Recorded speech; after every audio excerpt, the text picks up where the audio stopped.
You wake up before the sun even thinks about peeking over the distant, muddy hills of a 13th century monastery. Not because you're an ambitious morning person. No, it's because someone, somewhere, is violently yanking on a rope that's connected to a giant, screaming metal dome dangling above your head. You were asleep, thank you very much, wrapped in a wool blanket that smells like wet goat and existential regret. But now, you're being summoned by a bell. Not a polite one. Not a gentle chime. A full-on wake-up or go-to-hell kind of bell. And it's not even 4 a.m. The first thing you notice, aside from the headache, is the cold. Not modern cold. There's no thermostat, no heated flooring, no fleece socks. You're lying on a straw mattress that might actually be 50% lice by volume. Your robes? Rougher than your high school group chat. The air in your lungs feels like it was imported directly from a haunted crypt. And oh look, there's Brother Thomas snoring softly in the corner, completely unbothered by the howling death clang of the bell. How nice for him. Why is this happening?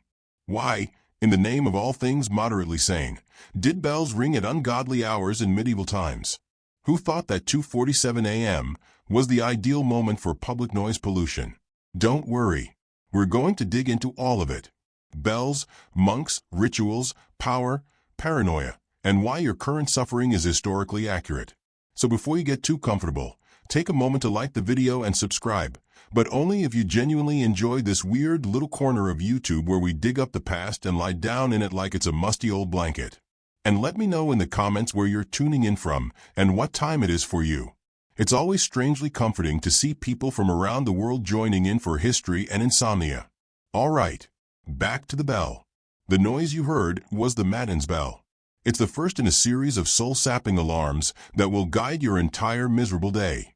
You are a novice monk, which means you are not important enough to ignore it and not old enough to fake an illness.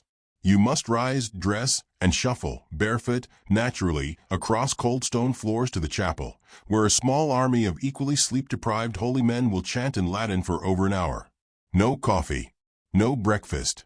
Just Gregorian chanting and whatever divine punishment awaits those who daydream during psalms. This, of course, is not some freak one-off event. This is the system. This is how time was organized in the medieval Christian world, especially in monasteries, but also in towns, churches, and cities.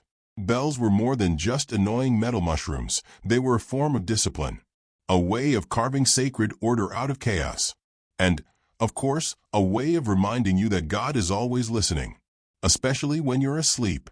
The day, such as it is divided into canonical hours, a series of fixed times for prayer that stretch across a 24-hour period. These are Matins, Lauds, Prime, Terce, Sext, Nun, Vespers, and Compline. Yes, they sound like rejected Star Wars droid names. And no, you don't get to pick and choose which ones you show up for. The bell rings, and you move. Like Pavlov's dog, but sadder and with worse shoes. Matins is the first. Depending on the season, it can start anywhere between midnight and 3 a.m. Congratulations, you're now a professional sleep deprivation test subject.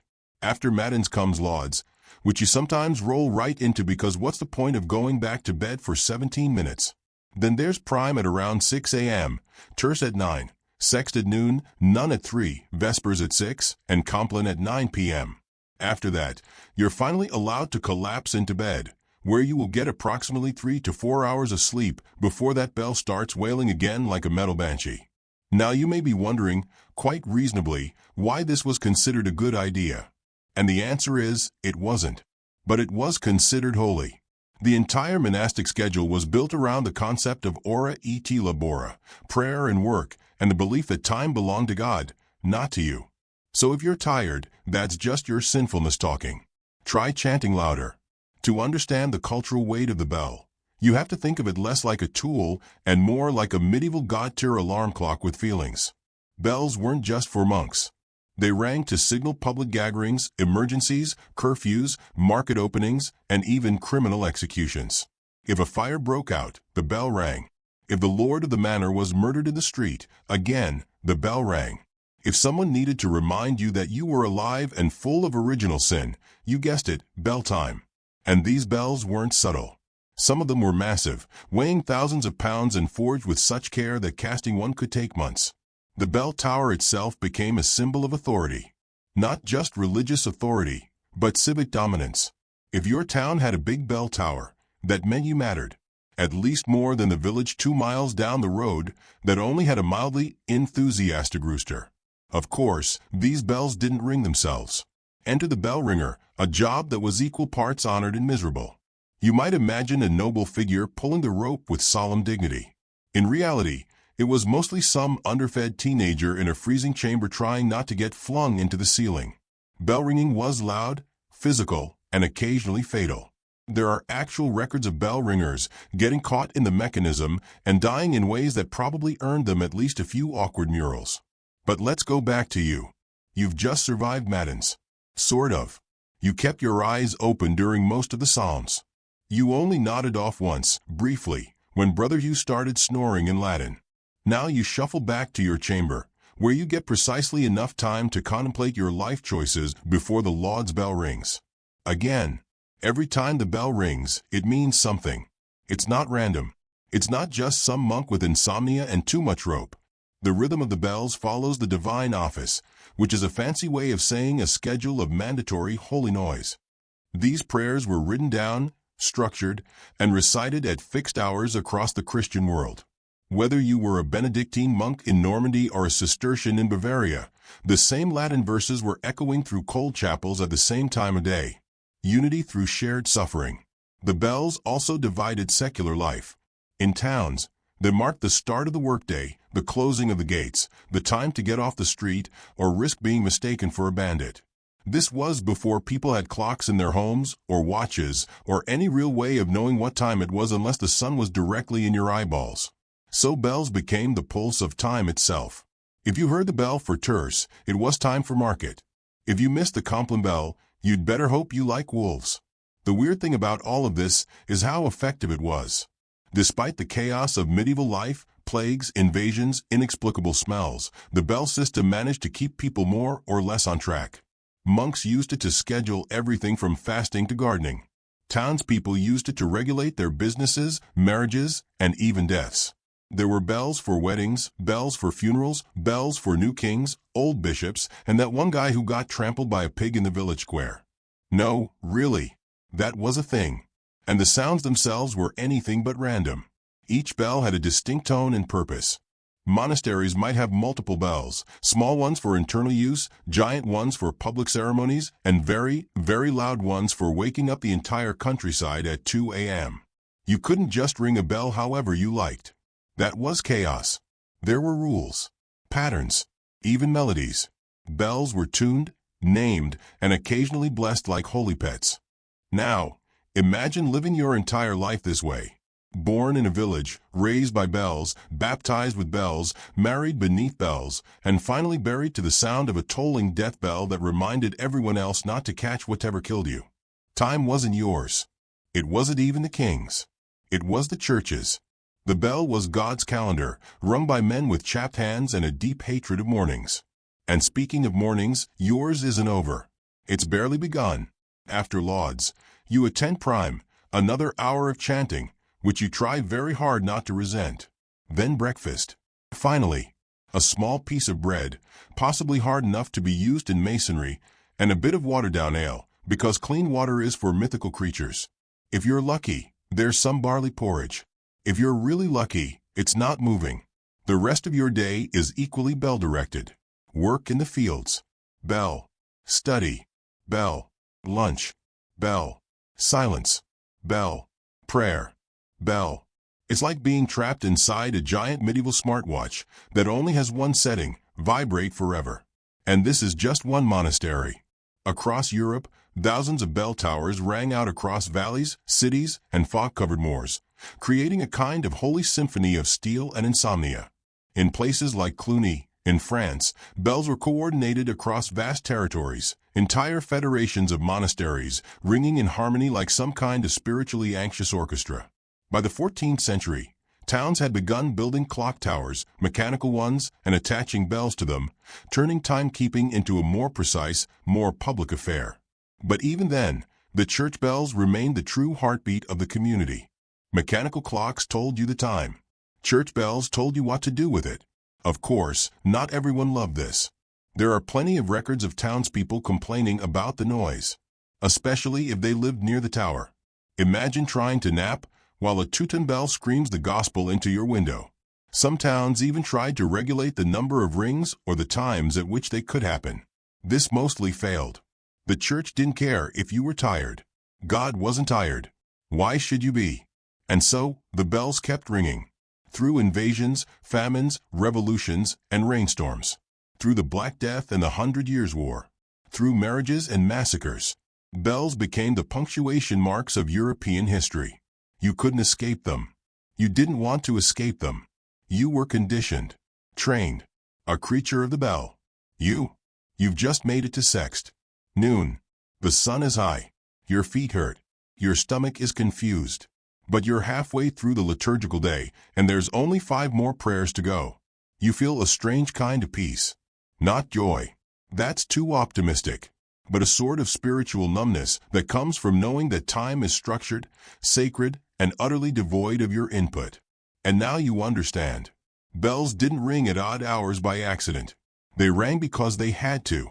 Because they were the scaffolding of medieval life. The sound of obedience. Of order. Of relentless, holy routine. But don't worry. You can nap later. Right after none. Maybe.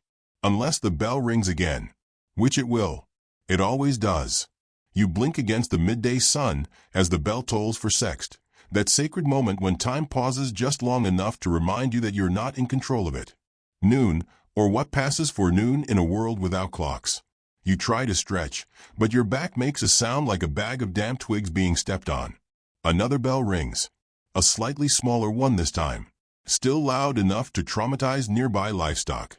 It's not an emergency, unless you count spiritual apathy as a crisis, which, according to the rule of Saint Benedict, absolutely counts. The chanting begins again, because of course it does. Psalms flow from chapped lips and dry Latin, like a poetry slam hosted in purgatory. You mumble your way through verses you've memorized not by inspiration, but by sheer repetition. You don't understand half the words. No one does. Except maybe Brother Ethelbert, who insists on correcting everyone's pronunciation even though his breath smells like fish regret. Eventually, the bell releases you. It doesn't say you're free. That would be too generous, but it implies that you may now shuffle off to another part of your monastic prison to experience the next blessed phase of the day, labor. Not the childbirth kind. The weeding beans in the sun kind. Which, depending on how your back feels, is only marginally better. You head outside. The air smells like mud and manure, with a hint of holy resignation. You pass through the cloister garden, where someone is unsuccessfully trying to grow herbs in a plot that was clearly cursed by a Roman ghost.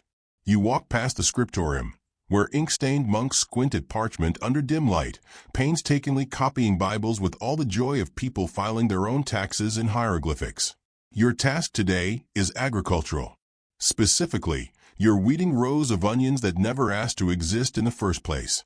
You pull weeds in silence, because it's the hour of silence, which is exactly what it sounds like. You're not allowed to talk. Not even about how much your knees hurt, or how Brother Oswald keeps stealing extra bread rolls like some kind of ecclesiastical raccoon.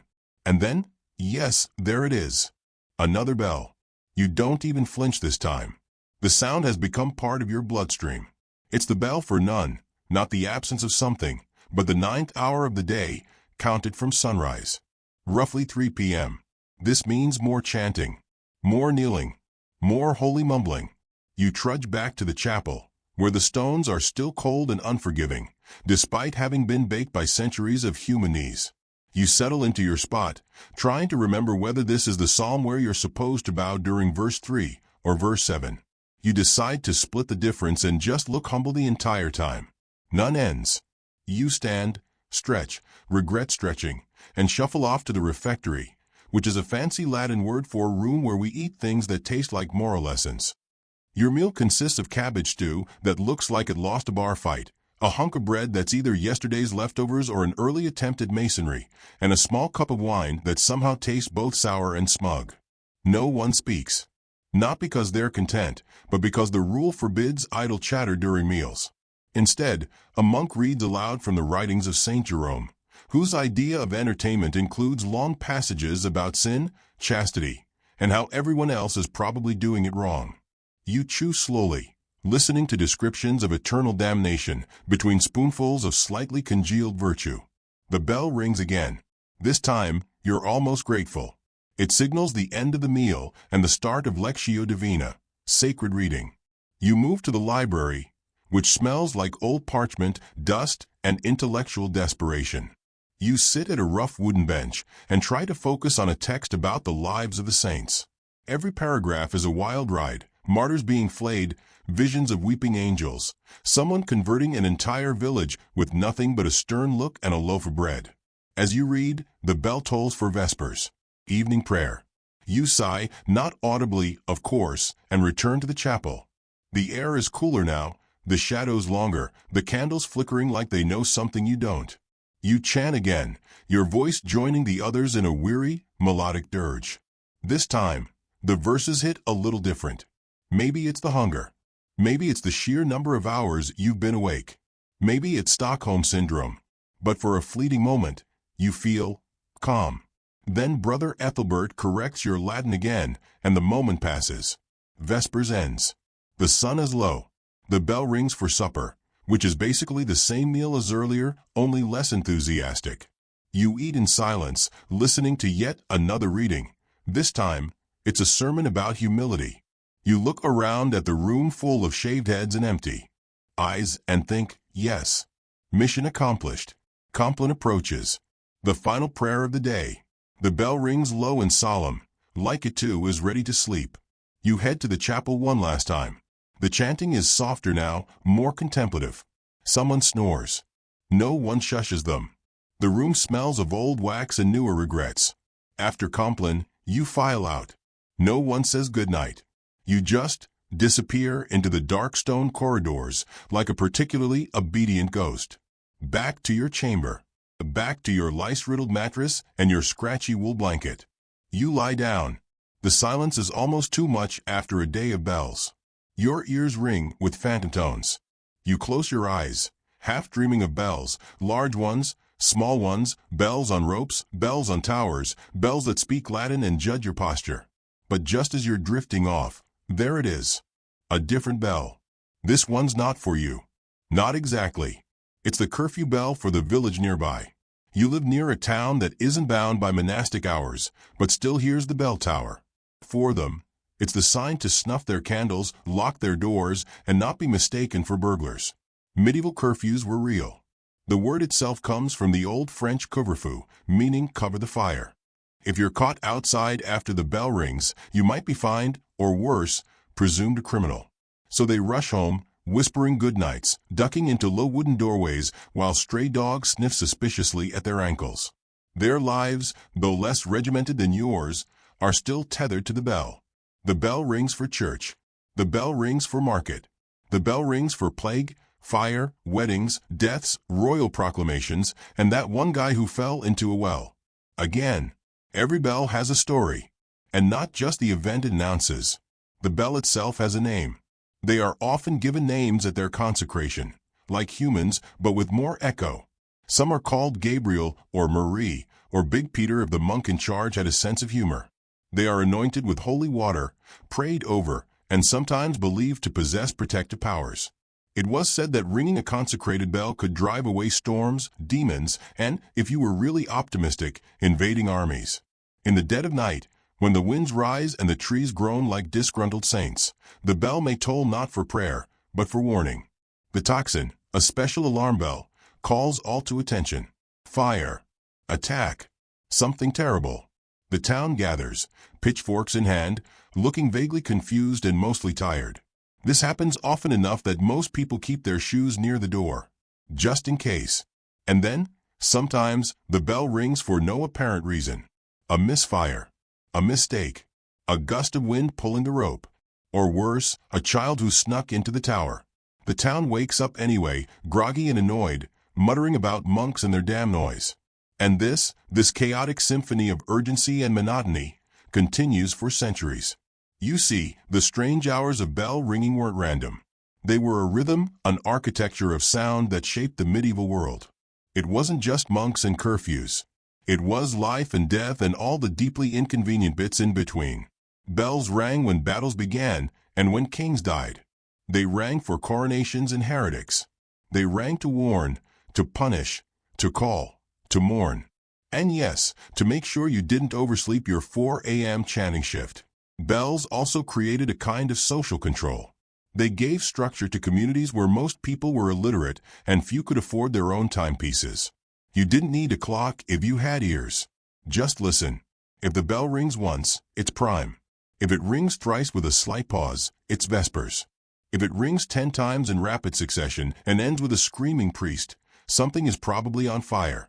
This auditory system of timekeeping worked surprisingly well, even better than mechanical clocks for much of the Middle Ages. Mechanical clocks were expensive, finicky, and only began to spread in the late 13th and 14th centuries. Bells, meanwhile, were durable, loud, and doubled as blunt instruments during peasant revolts. And speaking of revolts, the bell was often the first thing a town seized if they wanted to control the people. You control the bell, you control the town. You control time. You control God's schedule. Or at least, you think you do. Until the church sends someone to excommunicate you with extreme prejudice. Back in your tiny cell, you finally drift off. The stars spin slowly above the monastery, cold and distant. A wolf howls somewhere. The bell is silent, for now. But it's only a matter of time. Because in a few short hours, Matins begins again. And you'll hear it. Even if you don't want to. Especially if you don't want to. Because in the Middle Ages, time was not measured by your feelings. It was measured by the bell. It's just before dawn. Again. Because of course it is. You wake up, not to the gentle caress of a sunrise or the delicate chirping of birds, but to the sonic gut punch of a bell screaming into your soul from atop a stone tower. You don't even blink anymore. You just breathe deeply, question your life choices, and stumble upright, like a cursed marionette animated by guilt and stiff joints. Outside, it's cold. Your breath comes out in little clouds, which promptly freeze, fall to the ground, and are stolen by a dog. Probably. You can't prove it. But there's a dog-shaped shadow in the mist that seems suspiciously smug. You know it's Laud's time, the early morning prayer named for praising God, but mostly used for suppressing yawns and pretending your knees don't feel like wet pottery. The sky is still black. So are your under-eye circles. The monks around you move in silence, some still clutching their cloaks like disappointed burritos. The bell keeps tolling, long and low. You think about pretending to faint, just for the break. But you go. Because that's what the bell is for. Not just timekeeping. Not just ritual. It's a demand. A command from a god made of bronze and rope. It doesn't ask politely. It doesn't explain itself. It just rings. And you obey. But here's the part they don't tell you in church. It's not just you. It's everyone. Monks, villagers, nobles, peasants, soldiers, heretics, bakers, even the guy who sweeps up after the town pigs. They all live under the dominion of the bell. In medieval Europe, bells were like medieval Twitter. Loud, public, occasionally misleading, and somehow always ringing when you least wanted them to. Except unlike Twitter, you couldn't mute it. And there were no memes. Just death tolls. Literally. See, bells weren't just for prayer. Oh no. They were for everything. Let's say you're a humble peasant named Godfro. You've spent the morning breaking rocks into smaller, angrier rocks, and the bell suddenly rings 3 short blasts followed by a long pause. That's not prime. That's not Massachusetts. That's something worse, the fire bell. You drop your tools, smell the air, and yep, that's not incense. That's your neighbor's cottage enthusiastically combusting. The town erupts in panic. Everyone grabs a bucket. Or, if they're ambitious, too. There's no fire department. No hoses. No hydrants. Just wooden buildings, thatched roofs, and dreams that burn easily. The bell keeps ringing. You follow the smoke. You throw water with the precision of someone who's 80% panic and 20% pure guesswork. Eventually the fire dies. The bell stops. Silence returns like an exhausted librarian. But now, let's flip the scenario. Same bell. Same village. This time, it rings in a slow, mournful pattern. One tone. Then silence. Then again. And again. That's the plague bell. Not fire. Not a thief. Not even a Viking raid. It's worse. It's coughing. Vomiting. bleeding, dying, usually in that order. In some towns, bells were tolled every time someone died. In plague years, this meant bells never stopped. Just a grim soundtrack of suffering echoing over muddy fields. Sometimes they rang a specific number of times, one toll for each year of the deceased's life. So if you hear 70 slow tolls, you know that old Matilda has finally lost her battle with the boils. Again. Eventually, it gets so bad that priests start ringing bells to warn the dying not to die just yet. Please hold. God is not accepting new souls at this time. Try again after Vespers. And if you think bells were just for tragedies and sermons, think again. Bells were political. They rang for royal edicts, for the arrival of bishops, for tax collectors. Unfortunately, you'd hear 3 joyful chimes and everyone would gather in the village square expecting a fair. Instead, a guy with a scroll starts reading new tariffs on wool exports and you're 5 minutes away from revolution. Some towns had Liberty Bells, yes, like the one in Philadelphia, but with more fleas, which were rung during major announcements. Others had market bells that signaled the start and end of daily trade. If you weren't at your stall by the bell, you paid a fine. Because God forbids someone miss out on 3 wilted cabbages and a suspicious eel. In castles, bells were signals for military events. You're a guard on the parapet. You hear 2 short bells, then 1 long one. You're not sure what it means. Maybe it's dinner. Maybe it's death. Either way, you raise the drawbridge just to be safe. In wartime, the bell was your only warning system, unless you counted the smell of burning hay and the distant screaming. But it wasn't all doom and gloom. Sometimes the bell meant weddings, joy, feasts. A young couple in itchy linen is blessed by the priest while everyone politely pretends this wasn't arranged during goat trading negotiations. The bells ring jubilantly, flinging sound across the hills. You dance. You eat bread with honey. It's a good day. Until someone drinks too much mead, punches a cousin, and the bell rings again. This time, to summon the reeve. That's the town official. A sort of medieval manager with a stick and a bad attitude. You know it's serious when the bell has a frantic rhythm, like someone shaking a tin can full of angry bees. People scatter. You find a barrel to hide behind. The reeve marches through the square, demanding order. The bell keeps ringing until the guilty party is dragged out, penitent in Vomit Street. In cities, things are even louder. Cathedrals have massive bells, so large that it takes 3 people and 1 existential crisis to ring them. These bells are audible for miles. They control everything. In Paris, the bell of Notre Dame rings over markets, executions, royal births, and days when it's just slightly too windy. Cathedral bells were so loud, so constant, that people started building their homes farther away, just to sleep. Because guess what? The bell doesn't care if you're tired. The bell rings because the bishop says it must. The bishop, in turn, blames God. God, as usual, is silent on the matter. Sometimes bells were stolen. Yes, stolen. Raided from one church and melted down for weapons or repurposed by rival monasteries. Imagine waking up to your own bell ringing from across the valley at your enemy's abbey. That's not just theft. That's ecclesiastical trolling. Bells could even be excommunicated.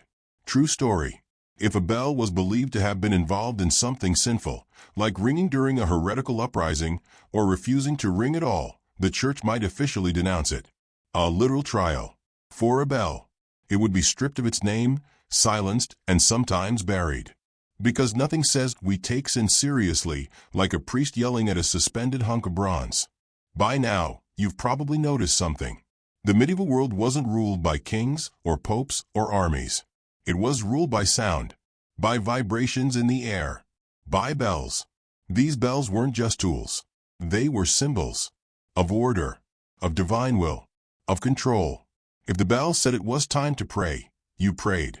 If the bell said run, you ran. If the bell said mourn, you cried. And if the bell said wake up, you woke up, even if your eyes begged otherwise. In some towns, the bell ringer or campanarius was the most important person who wasn't ordained. They had to know the codes, the rhythms, the meanings. One wrong ring, and you might accidentally start a funeral or a marriage.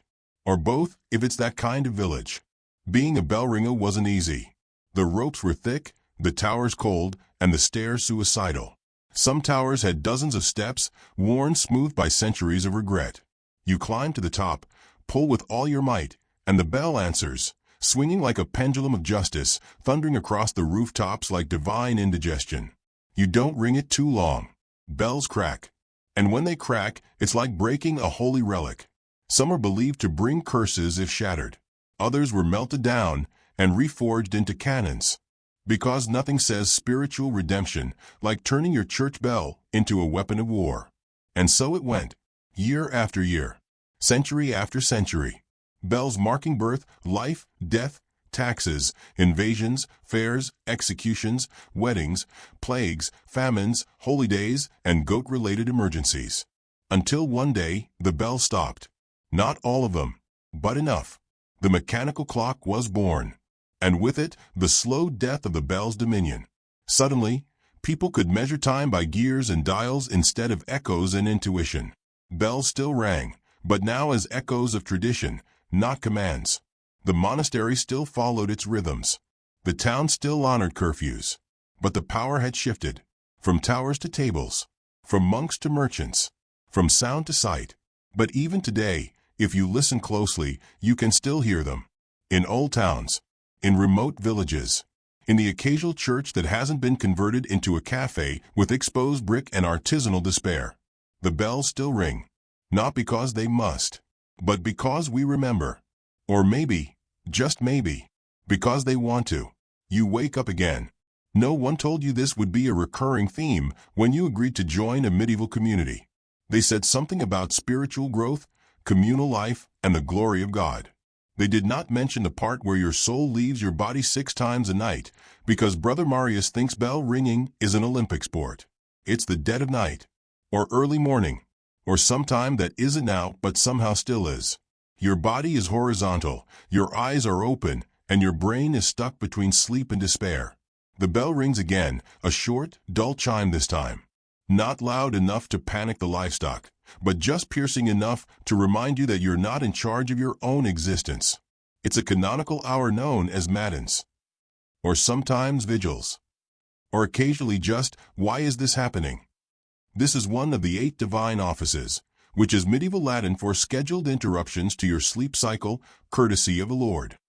And in case you forgot, these 8 prayer hours were structured using something no one had, a clock. Now, technically, time exists. Obviously, the sun rises, sets, repeats. But the concept of measuring time in the 12th century?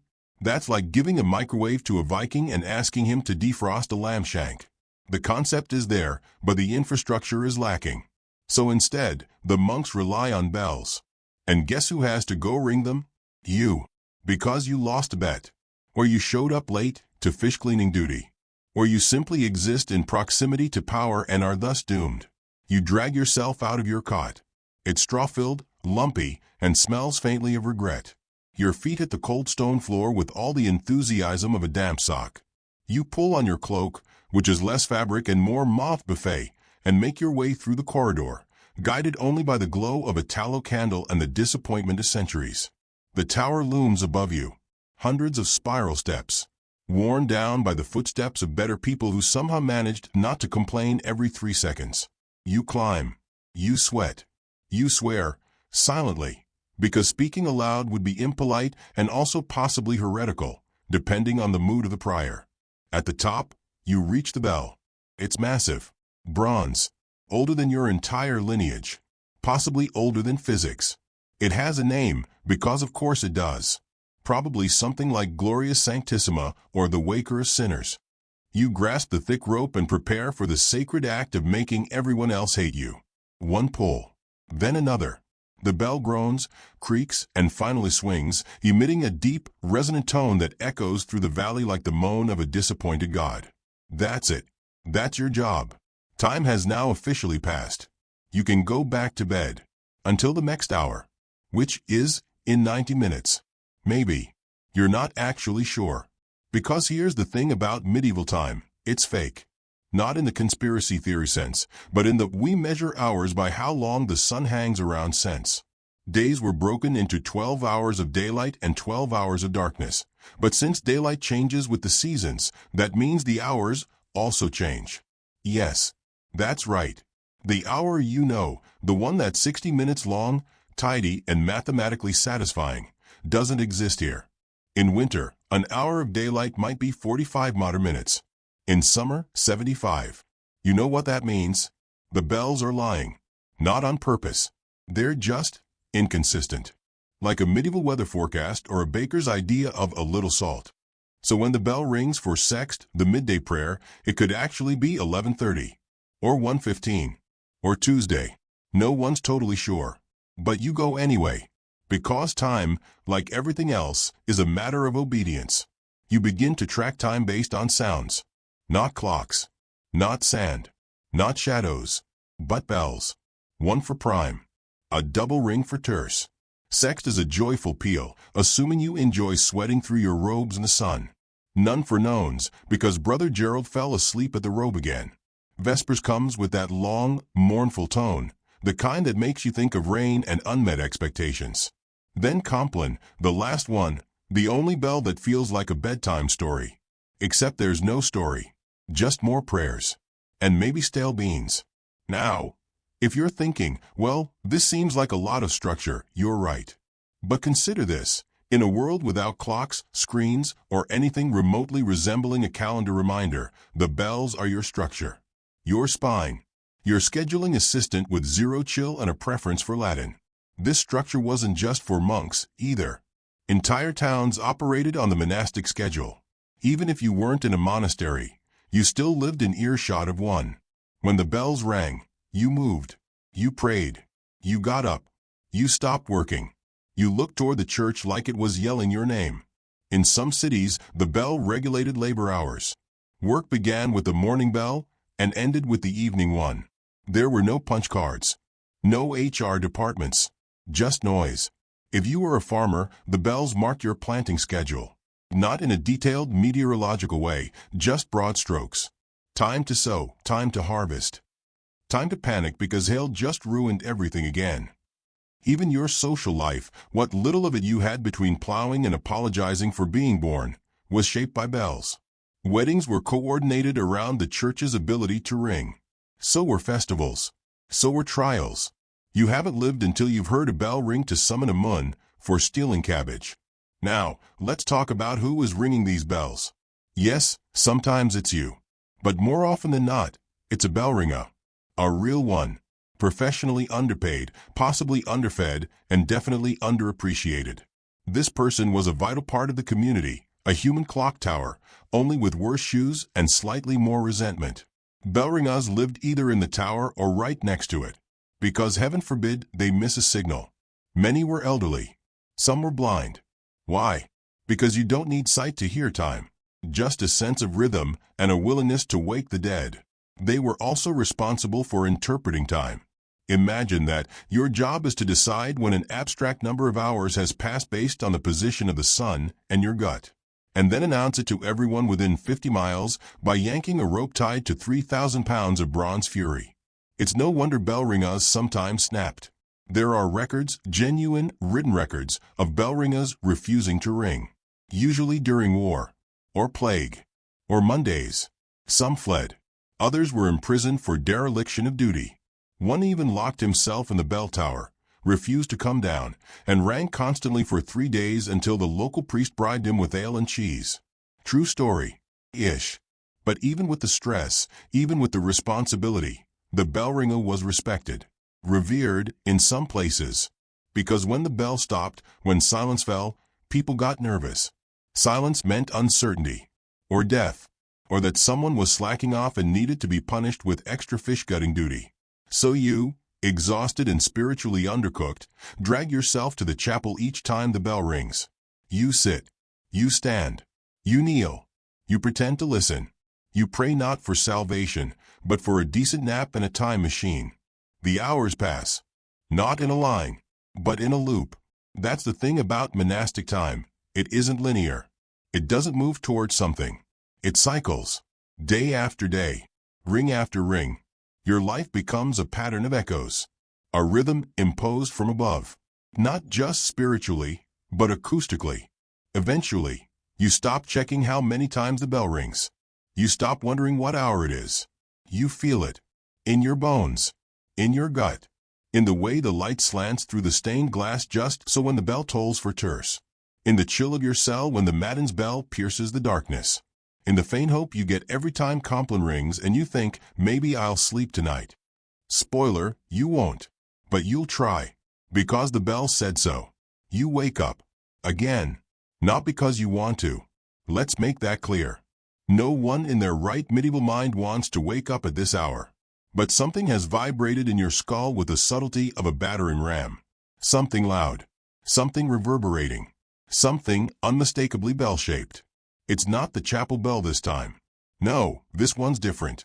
You peel your face off the straw mattress, which, for the record, has not improved in comfort, smell, or moral support. It still feels like you're sleeping on a crunchy granola bar wrapped in a burlap sack full of regrets. You sit up. You wait. You listen. There it is again. A deeper tone. Louder. Heavier. It echoes off the walls of your town. The cows are confused. The chickens are already blaming each other. Somewhere in the dark, a pig is panicking. And frankly, same. That, dear listener, is the sound of the civic bell. See, by the 13th century, churches didn't get to hog all the bell privileges. Because someone, probably a mayor with a god complex and access to spare bronze, decided that if monks could schedule prayer with bells, cities could schedule everything else with them too. And thus, the town bell was born. Bigger, heavier, angrier, and mounted not in a monastery tower, but in the heart of the urban sprawl. Often over the town hall, or on a freestanding belfry, like some kind of medieval Bluetooth speaker for anxiety. The sound was familiar, but the meaning was very different. Because this wasn't a call to prayer. This was a call to attention. Or arms. Or taxes. Or fire. Or we don't know what's wrong, but something definitely is, so everybody panic accordingly. You shuffle outside, joining a slow trickle of villagers also trying to look concerned and alert while dressed in sackcloth nightwear and existential confusion. Everyone's head tilts upward, toward the tower. The bell continues to ring. Not in regular intervals, like the calm, brain-pickling rhythm of the divine offices, but in urgent, frantic strikes. People start whispering. Fire? Bandits? Plague again? It's always plague again. You mentally prepare to run in a direction you hope will be opposite from the burning part of town. Your boots are on the wrong feet. Your belt is somewhere inside. Your dignity is long gone. And then the bell stops. Everyone freezes. And now, with the kind of drama you'd expect from a soap opera directed by monks, a herald leans out the top window and yells, "The mill will be closed tomorrow for repairs." Oh, cool. Back to bed, then. You return to your hut, both relieved and mildly homicidal. Your thoughts are a tornado of sarcasm. So glad the bell interrupted your dreams of turnip stew, and finally marrying that one fishmonger with both eyes. You lie back down, and stare at the ceiling. Again. This, you see, is how power worked in the Middle Ages. Not through social media. Not through email blasts or neighborhood flyers. Through noise. Through steel and fire and bells. Because bells were the only technology large enough, loud enough, and terrifying enough to reach everyone at once. They were the medieval public address system, but without the volume knob, and without any way to unsubscribe. And once secular leaders discovered the power of bell ringing, they went absolutely feral with it. Let's set the scene. It's the 14th century. You live in a bustling European city, probably somewhere with cobblestones, rats, and at least 2 people named Anselm. The town is surrounded by a wall. Inside, everything smells like sweat and ambition. Markets spill into the alleys. Bakers shout. Horses defecate. Life is loud. But above all that noise, ruling it like a sonic overlord, is the bell tower. Specifically, the municipal bell. It rings in the morning to signal the start of work. It rings at noon so people can cry and eat cabbage. It rings in the evening to mark curfew, at which point you're expected to extinguish your hearth, stop talking, and sit quietly in the dark contemplating your mortality like a responsible adult. And if it rings at any other time, you know something terrible has happened. Like war, or a tax edict, or someone important died. Or worse, someone rich. Each city had its own bell ringing codes. A pattern of strikes could indicate a fire in a specific district. A different pattern could mean foreign invaders at the west gate. Some cities even had musical signals, not actual music. Mind you, just elaborate tones designed to say, "This isn't a drill, stop boiling lentils and run." But it wasn't just practical. It was symbolic. Because when the bell rang, it reminded you, sonically, emotionally, physically, who was in charge. And it wasn't you. The sound of the civic bell belonged to the mayor or the city council or the guild elders. Whoever controlled the bell controlled the schedule, controlled commerce, controlled you. If the monks owned your soul, the bell tower owned your ears. Sometimes the bells even went to war. Yes, really. Picture this. A neighboring town insults your trade guild, calls your cheese subpar and your wool itchy. Outrage erupts. The city council gathers. Tempers flare. A decision is made. We march at dawn. And how do you alert the citizen militia? Not with letters. Not with polite door knocks. With bells. A particular peal is rung, one that means, put on your stabbiest tunic and meet us at the gate. Men grab spears. Women grab bandages. Children grab anxiety. And off you go, to scream your municipal identity into the face of the next town over. The bells remain ringing while you're away. Why? To keep morale high. To remind the people that the city still stands. To drown out the sound of looting, if necessary. There were even cases where rival cities tried to steal each other's bells. This is not a joke. It's the medieval equivalent of cyber warfare. If you could silence your enemy's bell, you didn't just disrupt communication, you humiliated them. You unvoiced their authority. You made their whole government soundless, and therefore, powerless. The theft of bells became such a problem that some cities employed armed guards, specifically to protect the bell tower. Others embedded their bells in near-impenetrable fortresses, or constructed architectural labyrinths to deter climbers. Some even trapped their bells in cages, yes, like literal metal cages, because apparently nothing says municipal pride like imprisoning acoustics. Meanwhile, back in your village, things are simpler. You have a church bell and maybe, one small civic bell tied to the town hall. It gets rung when the reeve has a proclamation, or when the livestock auction is happening, or when old Margaret falls into the well again, which, honestly, is weekly at this point. Margaret's fine, by the way. She's basically immortal, fueled entirely by gossip and pickled onions. But even here, in your quiet, muddy, accidentally on purpose anonymous village, the bell holds power. It tells you when to rise, when to eat, when to flee, when to mourn, when to pay taxes, when to fake your own death and live in the woods. And you listen, because you have no other choice. There's no wristwatch, no calendar, no planner, no iPhone notifications or TikTok reminders or ding of a microwave telling you your third dinner is ready. There's just the bell. And it knows. That's the part that gets under your skin, eventually. Not just the sound or the sleep loss or the occasional panic-inducing peal. It's the awareness that someone else, someone richer, older, or closer to God than you, gets to decide what the bell means, and when it rings, and what it makes you do. In time, this becomes normal, then sacred, then inevitable, until one day you're standing in the square. The bell rings, and without even thinking, you start walking. Not because you know what it means, but because it told you to. You're standing in a pit. That's right, a pit. In a field, surrounded by straw, mud, ash, molten metal, and a man named Godfrey who hasn't blinked in 3 hours and is definitely not being paid enough for this. Welcome to the glamorous world of bell casting. Because for all the noise they made, medieval bells were actually incredibly hard to make.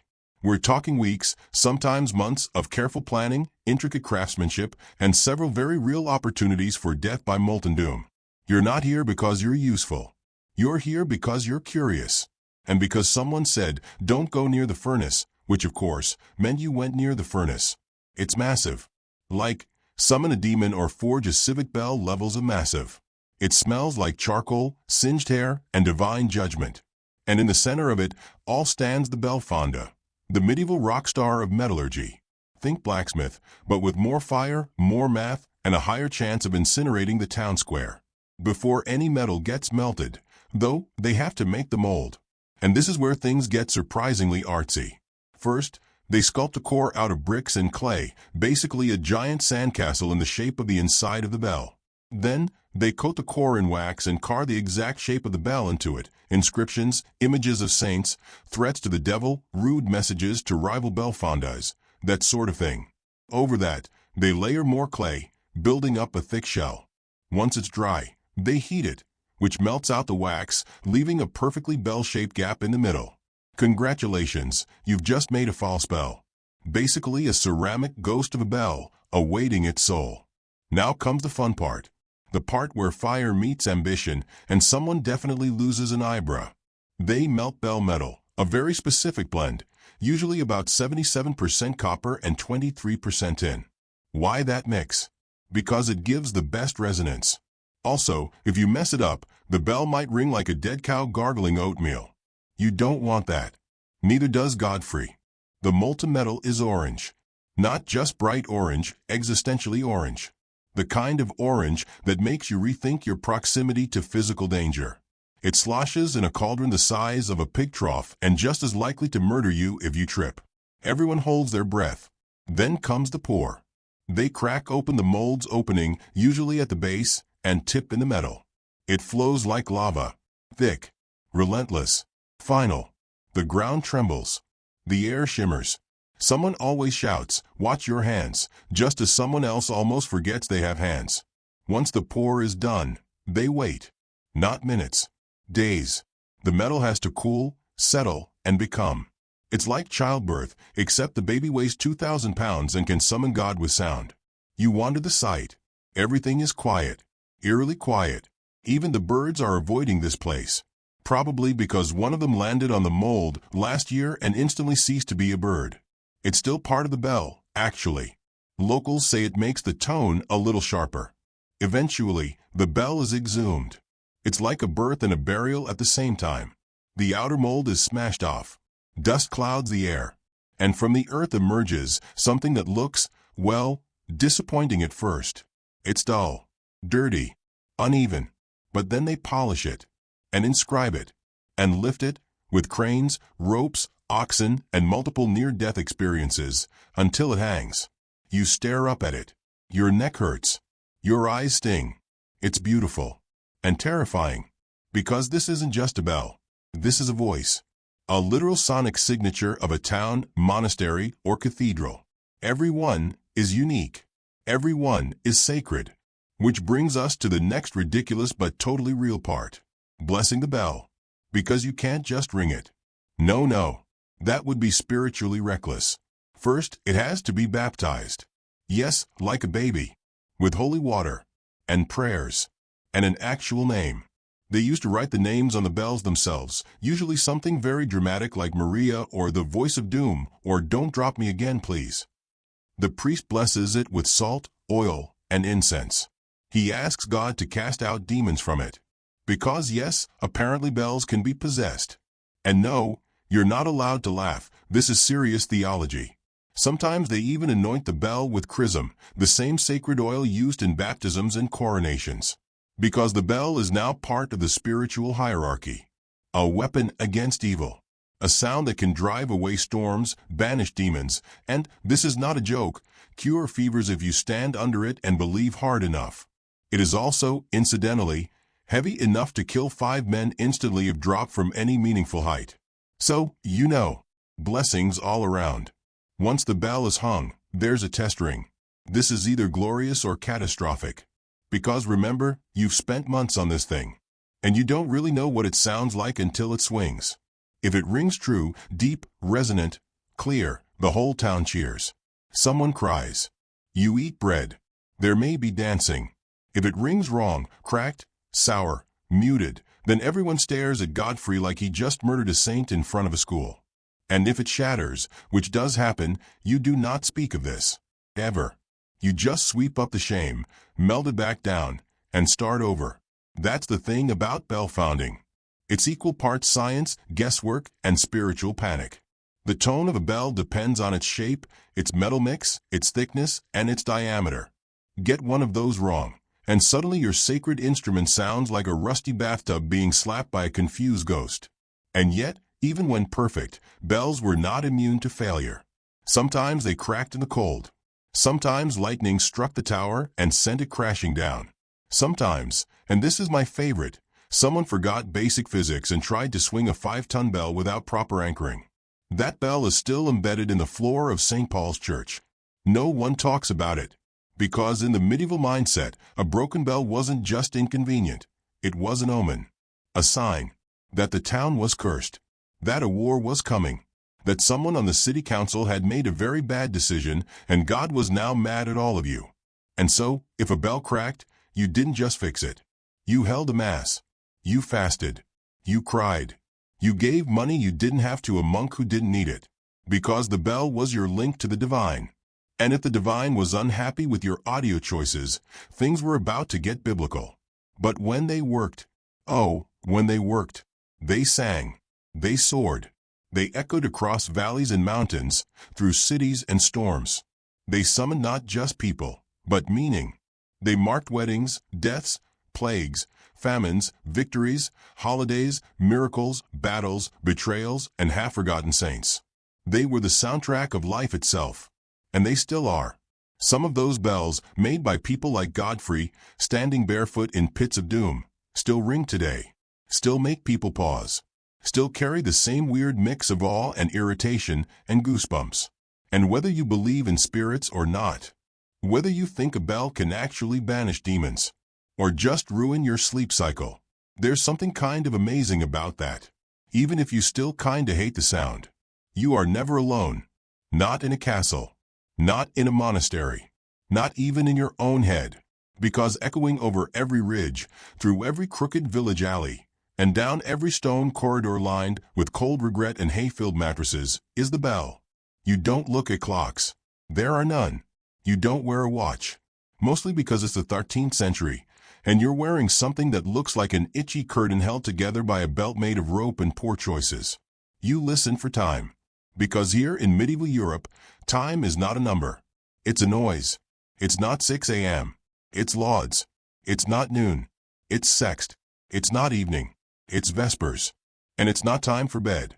It's compline, and the bells will remind you whether you're tired or not. Time, in this world, is inseparable from prayer. The day is not sliced into 24 polite, symmetrical hours. No. It's carved up by divine obligation and the ambient guilt of monastic routine. You are being summoned, not scheduled. You wake up to a bell. You eat because of a bell. You stop working when a bell tells you to. You probably even die to the sound of one. It's charming. It's haunting. It's controlling your life. And yes, this is the part where you learn that medieval bells invented your calendar. But before we get too deep into that divine rabbit hole, let's set the scene. You're living near a monastery. Lucky you. It's the cultural equivalent of buying a house next to a train station, except the train is Gregorian, and it runs 8 times a day, every day, forever. The monks follow the rule of Saint Benedict, which sounds like a fitness regimen, but is actually an hour-by-hour spiritual boot camp. It breaks up the day into chunks of liturgical prayer called the divine office or canonical hours. Here's the breakdown. Matins, the night vigil, sometimes held in the middle of the night, roughly 2 to 3 a.m. Lauds, dawn, when even the sun is like, really? Prime, first hour, around 6 a.m. Terce, third hour, about 9 a.m. Sext, sixth hour, or noon. None, ninth hour, or 3 p.m. Vespers, evening prayer, around sunset. Compline, final prayer before bed, maybe 7 to 8 p.m. Every single one has a bell. Why? Because clocks weren't exactly accurate yet.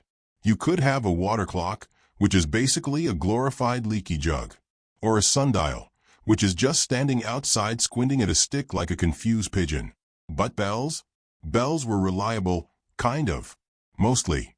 Sometimes. Okay, they were audibly assertive, and that was good enough. You didn't need to know what time it was. You just needed to hear the bell and feel bad for not already being in the right place. And let's be honest, this wasn't just about prayer. It was about control. Monks timed everything: silence, speech, sleep, ablutions, meals, even how long you could chew unofficially. The bells weren't just musical. They were enforcement mechanisms. You were literally being trained like a divine dog. Bell rings, you sit, you pray, you suffer, you repent. And yes, if you're wondering, they rang the bells even in the middle of the night. Welcome to Matins. It's 2:30 in the morning. You are deeply asleep. Or you were. Now you're vertical, barefoot, and stumbling through a freezing cloister hallway with only your candle, your psalter, and the sound of Father Gervas snoring behind you like a dying walrus. You gather in the chapel. Everyone mumbles. No one smiles. There is no caffeine. The organ wheezes like a dying donkey. But the bell rang. So you're here. And this was normal. This was holy. The idea was that you were literally joining the angels in eternal praise, keeping vigil while the world slept, like a holy lighthouse, or a very tired security guard. And after about 45 minutes of Gregorian moaning, you shuffle back to bed. For like 2 hours. Until Lauds rings. And the cycle continues. This wasn't just for monks. Villages organized their day by these bells too. The sound carried for miles.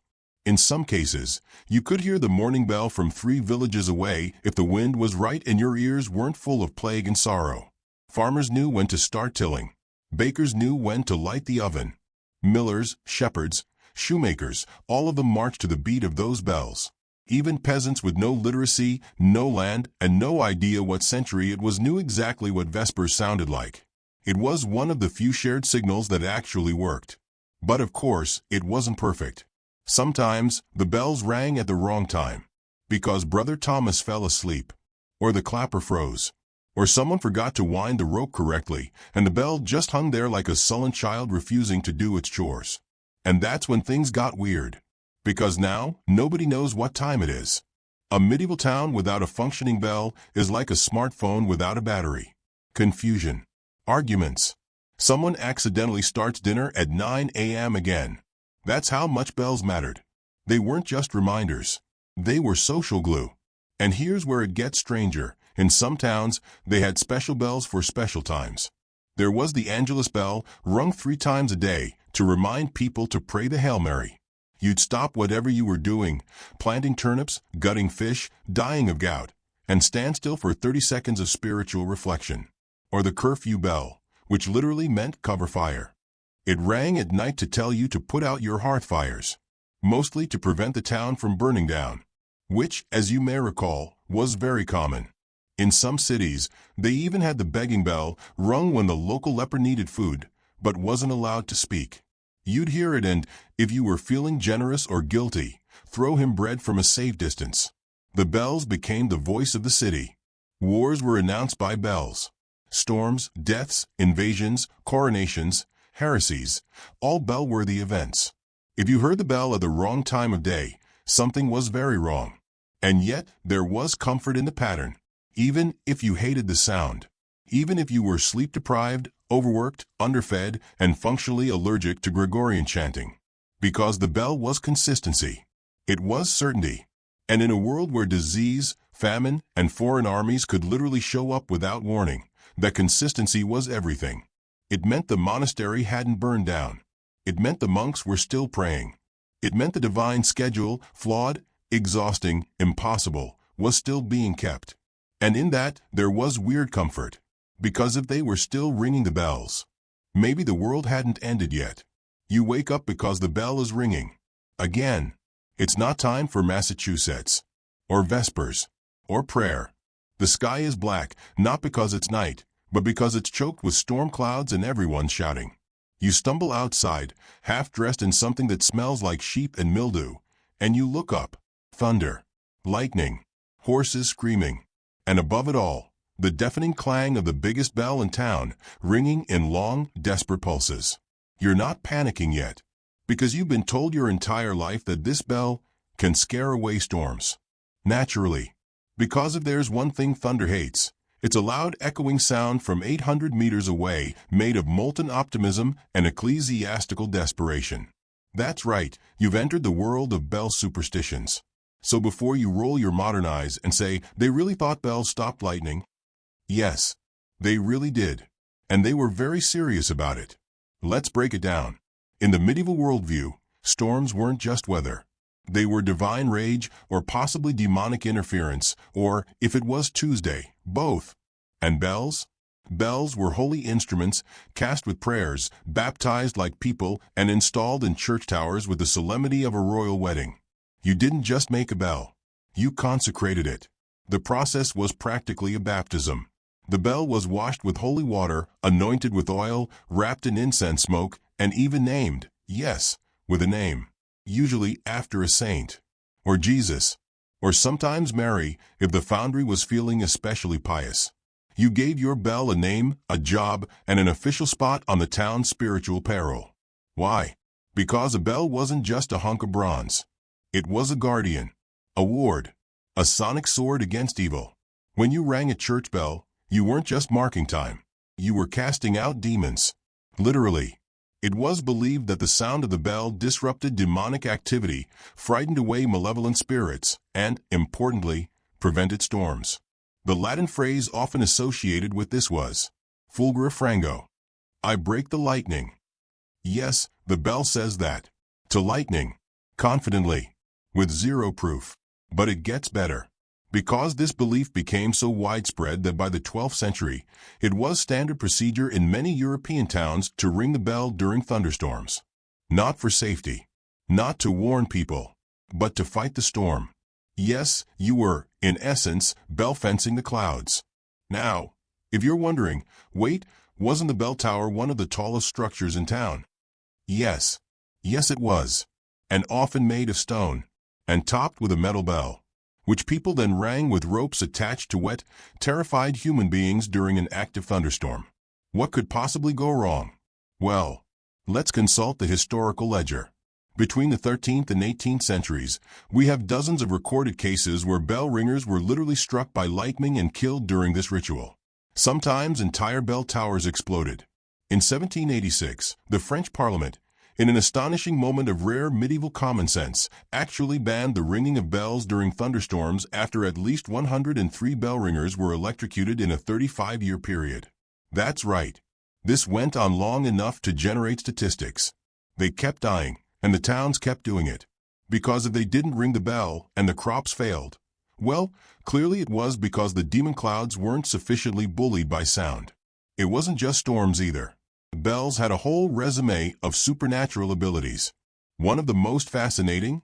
Bells were believed to heal the sick, particularly people with epilepsy, which, at the time, was considered not a medical condition, but a spiritual infestation. So if your cousin suddenly dropped to the ground mid-hay bale and started convulsing, you didn't call a doctor. You rang the epileptic bell. Yes, that's a thing. Churches in places like Germany and France had special small bells that were believed to stop or reduce epileptic seizures if rung nearby, or even better, if the afflicted person touched the bell itself. Spoiler alert, this didn't work. But the belief was strong enough that some bells were rung for funerals, too, not just as a signal, but to scare away spirits lingering near the body. In England, this was the passing bell, a specific tone to mark the moment of death or impending death and to drive away anything hovering in the spiritual queue nearby. The assumption was that demons were waiting to snatch your soul as it left your body. And the bell? It gave them the spiritual equivalent of a restraining order. There were even bells rung to prevent plagues. This is especially ironic considering the plague often killed bell ringers first, since they were in confined towers full of other sick people handling the same ropes. But hey, details. In some areas, the bell's mere presence was enough to sanctify the village. You didn't need to ring it. Just having a holy bell installed at the top of the church tower was believed to offer spiritual protection to everyone within earshot. That's part of why towns would spend enormous amounts of money to build larger towers, not just to show off, but to project the sound farther. They weren't building for acoustics. They were building for spiritual range. And when the bell was not working, say, if the clapper broke, or if it was too icy to ring it, the entire village got nervous. No bell, no protection, no divine schedule, no audible shield against thunder, plague, or creeping heresy. You'd see people cross themselves more often, priests doing extra masses, and local children, wide-eyed, looking up at the bell tower like it had personally insulted the Virgin Mary. It's worth noting that the bell was also used to detect witches. Not by design, mind you. but by association. If a bell mysteriously cracked, or fell, or rang by itself, as bells occasionally did when wind passed through the tower, it was obviously a sign of evil. Cue local hysteria. Maybe a burning. You know the drill. In some parts of Eastern Europe, they believed that when a bell rang of its own accord, it meant someone had made a deal with the devil. Yes, it was the medieval equivalent of your Alexa activating at 3 a.m. and saying, "I'm listening." Chilling. And yet, the bells themselves were never blamed.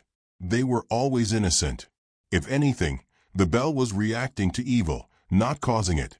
Because in this worldview, the bell was good. Always. Holy. Unquestionable. Like a very loud dog that only barked when sin was approaching. And what about dragons? Yes, we need to talk about dragons. Because in some pockets of medieval folklore, especially in Germany and France, it was believed that the sound of bells could scare away dragons. This wasn't common church doctrine, but it was a regional belief. Dragons, much like demons, apparently hated loud noises. So if your town had a dragon problem, typical Tuesday stuff, you'd ring the bell as loudly and as often as you could. The sound, echoing across the hills, would supposedly repel the beast.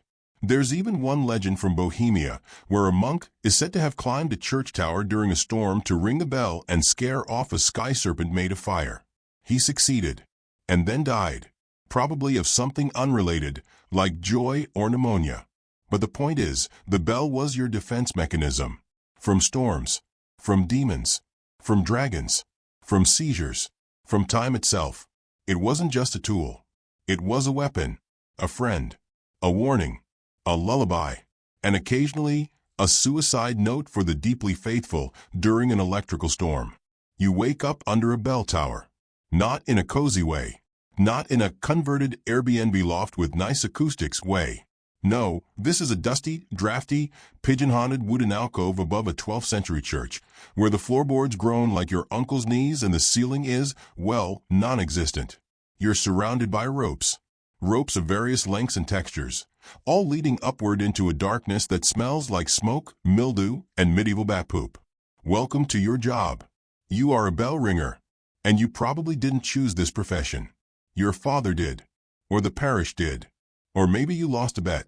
But regardless, you now live by a simple truth: the bell must be rung, and it's your job to ring it, at all hours, in all weather, while half asleep, with no safety harness, surrounded by ropes that can and will snap. Congratulations.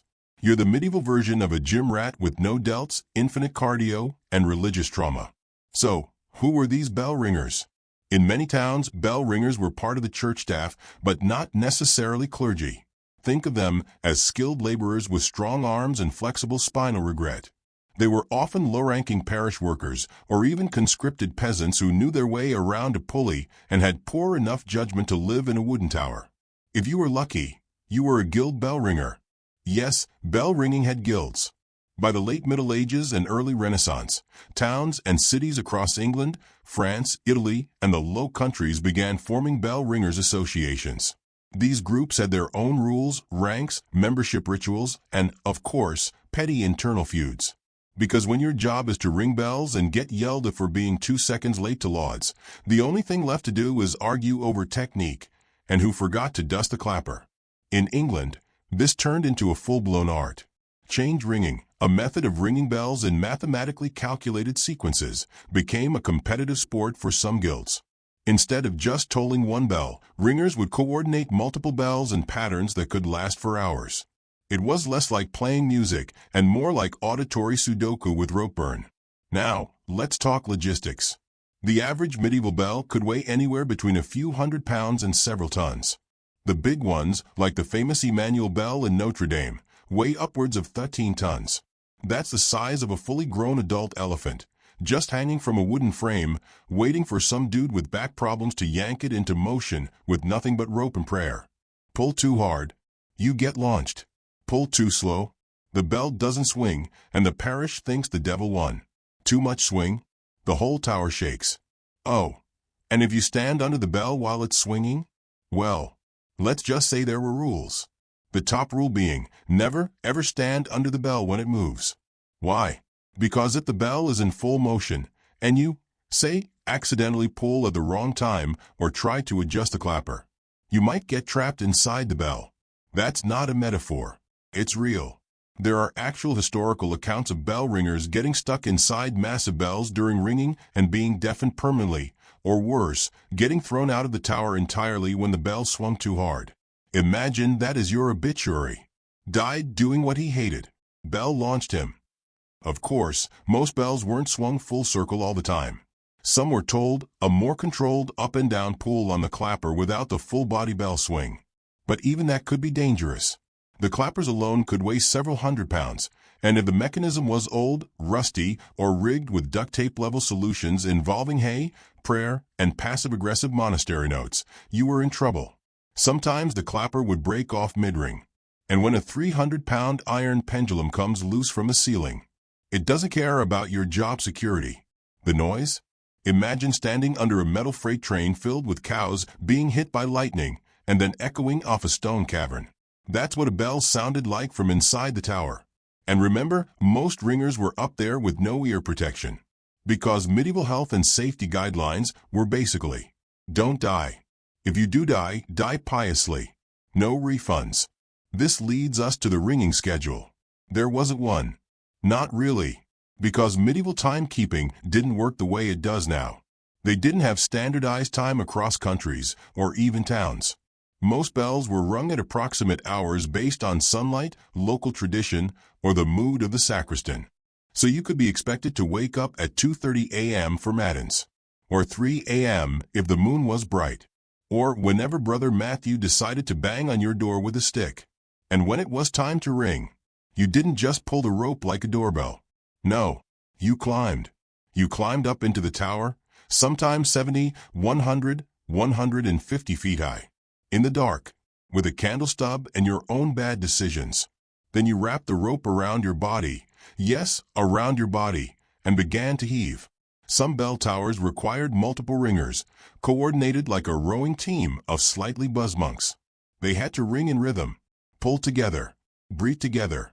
It was basically CrossFit, but with more Latin swearing and worse shoes. Oh, and the smell? Yes, the bell tower smell. Let's talk about it. Bell towers were prime real estate for birds, rats, mold, and bat colonies. So the air? A rich bouquet of guano, mildew, rope sweat, candle wax, and the lingering spiritual guilt of whoever rang the wrong hour last week. You couldn't clean it. You barely lit it. And you definitely slept there sometimes. Yes, bell ringers often slept in the tower because the ringing schedule was so demanding that going home just wasn't worth it. You had a cot, a bucket, a stack of hard bread, and maybe, a pillow if you were a legacy hire. And if you overslept, if you missed your cue, the shame, the horror, the public shaming. People depended on those bells. They told you when to wake, when to eat, when to pray, when to fear the plague. Missing a bell wasn't just an inconvenience. It was an existential crisis. Especially if it was the curfew bell, which told everyone to extinguish fires and get off the street. If you missed that one, and someone's cottage burned down, your fault. Cue guilt. Possible penance. Maybe a demotion to assistant roper of the backup bell. And here's the best part. In many cases, bell ringers weren't just doing this as a side hustle. It was their entire career. Lifetime appointment. No pension. Lots of stairs. So you lived your life in the tower, alone or with one other poor soul, swinging bells, fighting gravity, decoding time itself, also that the rest of the village could live under the illusion that someone, somewhere, had a handle on things. You're still here, still horizontal, probably, and still listening to the soothing saga of medieval bells, which is ironic, given how many of those bells were rung very specifically to make sure no one could sleep. But now we pivot slightly. We've looked at the who, the when, the why. Now we look at the how bells were used to terrify people into compliance, summon armies, declare death, and, in some absolutely horrifying cases, execute the law, both metaphorically and literally. Because bells were more than just musical dinner gongs for monks. They were symbols. They were weapons. They were medieval megaphones of power. So go ahead. Get comfortable. Adjust that pillow. Pour yourself a theoretical goblet of plague-filtered wine. because this chapter is going to ring loud. You're standing in a town square. It's late. There's a mist in the air, the kind that clings to your clothes and whispers of incoming doom. The streets are empty except for a few livestock with absolutely no respect for historical ambience. And then, you hear it. A bell. But not just any bell. This one isn't melodic. It isn't calling you to mass. It's loud, fast, relentless. Clang, clang, clang, clang. No rhythm, no pattern, just sheer, pulsing panic. This is not the sound of God. It's the sound of fire. In many medieval towns, especially the overcrowded, timber-filled ones, the fire bell was the single most terrifying thing you could hear after sunset. Because when it rang, you had seconds to react. Not minutes. Seconds. There were no firefighters. No hydrants. No phones. You had a bucket, a prayer, and a very short walk to losing your home. The bell didn't tell you where the fire was. Just that it existed. Somewhere. Maybe on the edge of town.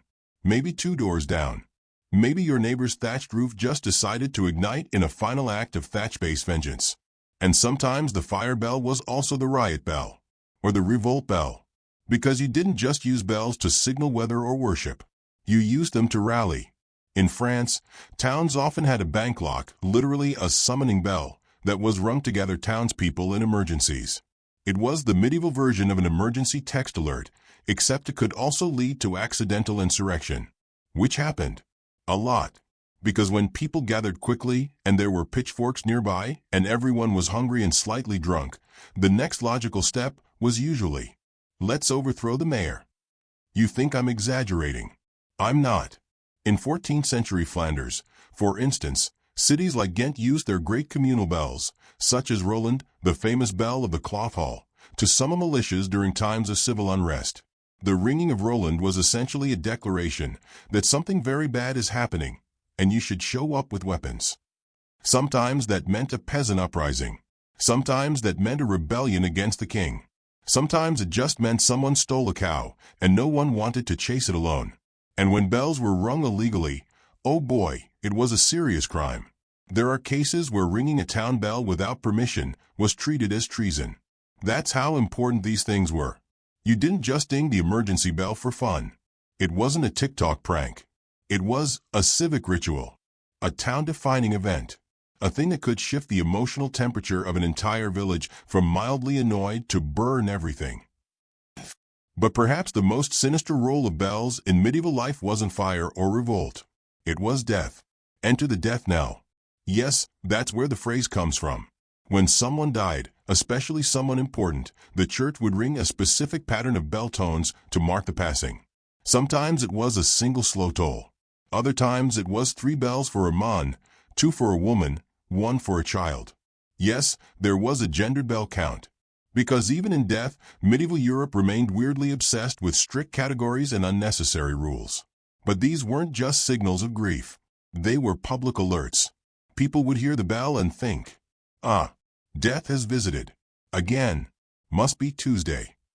And if the person who died was very important, you got bell concerts. Long, elaborate performances. Sometimes with multiple ringers. Sometimes going on for hours. Because if you were rich, you didn't just get a fancy tomb and a stained glass window. You got noise. Glorious, echoing, full-volume noise to let everyone know that your soul was definitely going to heaven, even if your business practices said otherwise. And then there were the plague bells. You're walking through the countryside. The sky is gray. The air is heavy. There's a smell of rot and boiled cabbage. And you hear it again, that slow, mournful toll. Dong, dong, dong. This is the sound of another village lost. Bells were used during plagues to announce burials, call for prayers, and in some cases to simply let others know, we are not well. There are accounts of bell towers being rung constantly for days during the Black Death, sometimes by monks who then died at their ropes, slumped mid-peal. The sound became synonymous with despair. And if that weren't enough emotional trauma, bells were also rung during executions, particularly public executions. Because of course they were. When someone was about to lose their head, metaphorically or literally, the town needed to know. So a bell was rung to mark the beginning. Sometimes another was rung to mark the end. Some towns even had specific execution bells with a slightly lower tone or placed in a specific tower near the gallows. Imagine that. Oh no, that's the other bell. Somebody's getting chopped today. And if you're wondering whether this was traumatic for the children, absolutely. But it also served a civic purpose, reinforced the terrifying power of the state with sound, just in case the decapitation wasn't loud enough. And now we come to a curious medieval punishment known as the bell punishment itself. In some cases, particularly in towns with overzealous magistrates and not enough stocks to go around, criminals were forced to ring the town bell as penance. This was not a joyous ring. This was a walk of shame with ropes and acoustics. You'd be forced to stand by the bell and ring it slowly, publicly, while townsfolk gathered to stare, mutter, throw things, or just enjoy a casual roast session at your expense. It was humiliation, broadcast live. Sometimes the offender would have to wear a placard stating their crime. Sometimes they'd be barefoot. Sometimes the bell would be rung for them to draw the crowd. Sound familiar? It's the original public notification system. Today, you get a push alert when someone posts something stupid on the internet. In 1398, you got a bell and a guy named Jeff who stole a fish. Progress. So, by now, you're probably realizing something. Medieval bells were not subtle. They were not casual. They were not decorative. They were not even primarily musical. They were tools of power. They could call you to worship or call you to war. They could summon peace or summon fire. They could signal birth, marriage, and death, sometimes all within the same week. And most importantly, they did all of this without your consent. You didn't get to choose when the bell rang. You didn't get to opt out. If it rang, you listened. If you were lucky, you obeyed.